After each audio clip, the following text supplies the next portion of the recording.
मागील अनेक दिवसांपासून मोबाईल चोरीला गेल्याच्या अनेक घटना चिखली पोलीस ठाण्यात दाखल झाल्या होत्या.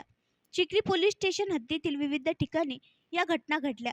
मोबाईल चोरट्यांचा शोध लावून नागरिकांना हरवलेले मोबाईल परत देण्याचे आव्हान पोलिसांसमोर होते. दरम्यान चिखली पोलिसांनी यासाठी विशेष पथक स्थापित केले. हरवलेले 18 मोबाईल पोलिसांनी शोधून काढले.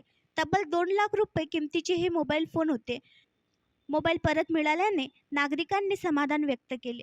ठाणेदार संग्राम पाटील यांच्या नेतृत्वात पोलीस अंमलदार विजय किटे, सुनील राजपूत, चंद्रशेखर मुरडकर, महिला पोलीस अंमलदार रुपाली उगले यांनी ही कामगिरी केली. गहाळ झालेल्या मोबाईल शोधण्यासाठी हे पथक कार्यरत होते. गोपनीय व तांत्रिक माहितीच्या आधारे विविध ठिकाणावरून वेगवेगळ्या कंपनीचे एकूण 18 मोबाईल पथकाने शोधून काढले.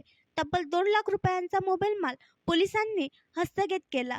मूळ मालकांना हे मोबाईल परत देण्यात आले. चिखली पोलिसांच्या या कामगिरीचे कौतुक होत असून हरवलेले मोबाईल परत मिळाल्याने नागरिक समाधान व्यक्त करत आहेत.